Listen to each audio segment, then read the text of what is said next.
Hello mga habibi, this is Random Vlog number 3. Continuation lang ni siya sa vlog number 2 and still, naalagi hapon mi sa Little Baguio, Bella Consuelo, Naval Biliran, Philippines, Hacienda, Abrico. And this time, uban ni mi mag-snack og silot. Yes, you heard it right. Silot. Shout out to Ate Zen for being so generous to us. Kay libre lang ang kanang silot diri. Mahal baya na sa lain na lugar. Hasta kanunay gyud ang imuhang kagwapa. Shoutout pod sa amo ang OJT sa office, ang kanang naka-brown, si Kinetoy na. Ning sugot pag-uban sa amo, maski din na ni apil sa iyahang job specification. Char.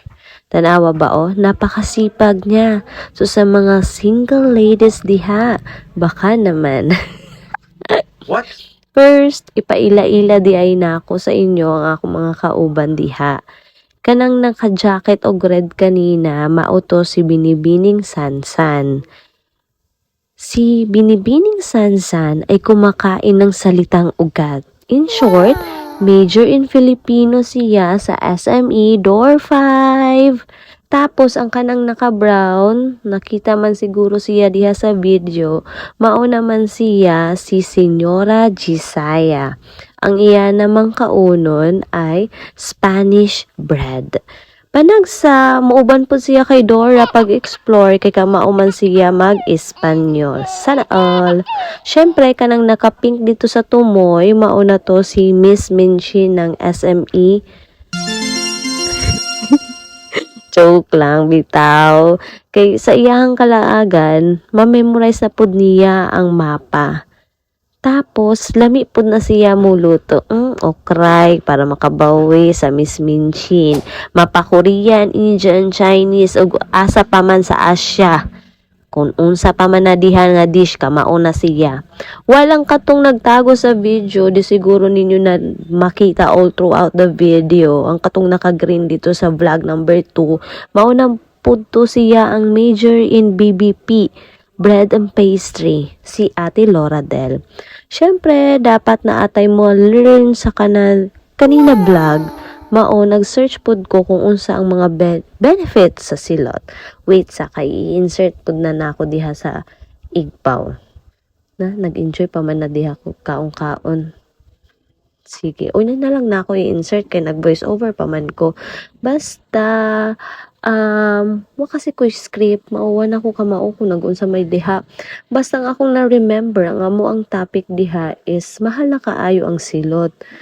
Tapos, way back, katong niadto ko sa Boracay, gi-share ko lang sa ilaha na uhaw na ako, pero abi kasi na ako, cheap lang ang silot dito. To my dismay, char English ba to? Mahal di ay. So, ang ending, nagpalit na lang me o mineral bottle sa tindahan. How much more karon no? Mahal na kaayo ang silot. Kay maski sa MacArthur Park dito sa Palok, nag-uminto na pod sila. Inflation, no? Sige. So, human naman mi og mag-inom sa sabaw sa silot, nagkuan liwat mi, nagkaon sa iyahang laman. Lami kaayo oy. Maski di na nimo i-prepare siyang katubang ibutang nimo sa pitsil, butangan og gatas ngan biskwit, okay na. Solve na gihapon ni. Kay mauni ang mga Girl Scout, Boy Scout. Sige, tamang kain lang.